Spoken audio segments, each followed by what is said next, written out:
여러분 반갑습니다. 삼교보TV의 박은규 목사입니다. 전문경 전사입니다. 여러분 또 보고 싶었습니다. 여러분도 저희가 보고 싶으셨나요? 자, 오늘 이렇게 철로역정을 가지고 여러분과 함께 할 수 있어서 너무나 감사합니다. 자, 오늘은 어떤 과정들과 함께 하는지 잠시 소개해 주시겠어요? 네, 오늘은 신혜정 집사님, 김학조 집사님, 지훈이입니다. 네. 또한 이현수 성도님과 신규현 성도님의 가정입니다. 네.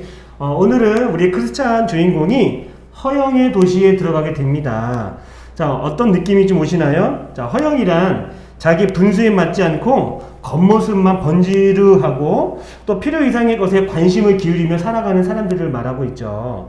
자, 이러한 사람들은 세상의 물질과 세상적인 것에만 관심을 두고 그것에 만족을 거는 사람들입니다.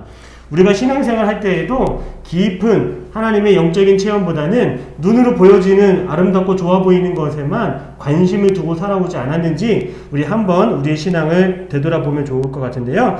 특별히 성경 말씀에 우리가 어떤 말씀으로 귀 기울이면 좋을지 잠시 한번 들려주시겠어요? 네, 잠언 23장 23절 말씀입니다. 진리를 사되 팔지는 말며 지혜와 훈계와 명철도 그리할지니라. 아멘. 네, 맞습니다. 우리 하나님의 자녀들은 눈으로 보이는 것만 좋아하는 것이 아니라 눈에 보이지 않지만 신령하고 영적인 하나님의 말씀, 그 진리를 사모하는 사람들입니다. 자, 오늘 우리 허영의 시장 한번 같이 들어가서 우리 주인공이 그 어떤 유혹과 세상적인 관심들을 어떻게 극복하고 이겨내는지를 같이 한번 찾아가 보았으면 좋겠습니다. 자, 시작하겠습니다. 철로. 역정. 두 사람은 광야를 거의 다 빠져나올 즈음 전도자가 그들을 만나기 위해 오고 있는 것을 발견했다. 사랑하는 자들이여 평안하기를 축복합니다. 전주장님, 환영합니다. 저희를 찾아주셔서 감사합니다. 이제 여러분은 허영의 도시로 들어갈 것입니다. 모든 순례자가 이 도시를 반드시 지나가야 합니다. 그곳에서 여러분은 세상의 모든 유혹을 받을 것입니다. 그러나 세상과 타협해서는 안 되며 그것을 마음에 두어서도 안 됩니다. 오직 믿음을 지켜야 합니다. 여러분은 신앙을 지키다가 죽을 수도 있습니다. 순례자들은 전도자에게 감사했다. 전도자가 그들에게 나타난 이유는 세상의 유혹을 극복하는 것이 얼마나 중요한지를 알려주기 위함이었다. 두 순례자가 허영의 도시에서 열리는 시장으로 들어가자 시장 사람들은 두 순례자의 모습을 보면서 비웃었다. 그들의 옷차림과 말투까지도 흉을 보고 있었다. 시장 사람들은 두 순례자에게 물건을 사라고 외쳤다. 저들이 파는 물건에 눈길을 주면 안 됩니다. 네, 그들이 파는 물건들은 우리를 주님에게서 멀어지게 하는 것임을 알고 있습니다. 그리고 제 마음에 육신의 정욕을 일으키는 것임을 알고 있습니다. 맞습니다. 형제의 믿음을 가지고 이 도시로 어서 빠져나갔습니다. 시장 사람들은 두 순례자에게 욕을 퍼부었고 그들을 잡아야 한다고 주장했다. 결국 도시는 혼란에 빠졌다. 시장 사람들은 그 죄의 책임을 두 순례자에게 돌려 그들을 체포하고 재판에 넘겼다. 법정에는 두 사람을 재판하기 위해 재판관이 앉아 있었고 배심원들도 있었다.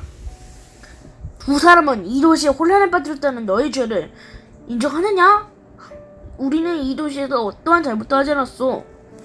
거짓으로 증언하는 자들이 재판관을 향해 두 사람을 죽이라고 소리쳤다. 저기에 너의 죄를 증언하는 자들이 있지 않느냐? 아니요, 우리는 그리스도를 믿는 신앙대로 행한 것밖에 없소. 우리는 이 도시에서 어떤 악행도 저지르지 않았소. 이제 배심원들은 이 두 사람에 대해 평론하십시오. 배심원들은 모여서 의논한 뒤 결론을 내렸다. 존경하는 재판관님, 우리는 저 두 사람을 사형에 처하기로 판결을 내렸습니다. 그럼 이제 선고하겠습니다. 이 두 사람은 사형에 처합니다. 법정에 있던 거짓 증인들과 악인들은 모두 기뻐했다. 사형 선고가 내려지고 며칠 뒤 성실의 사형이 먼저 시행되었다.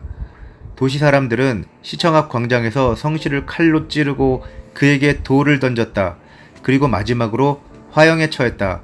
그런데 바로 그때 천사들이 나타나 성실의 영혼을 마차에 태워 천성으로 곧바로 올라갔다.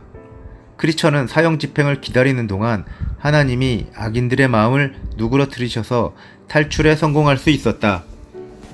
크리스천이 탈출했을 때 크리스천과 성실의 믿음의 증거에 감동하여 뒤쫓아온 사람이 있었다.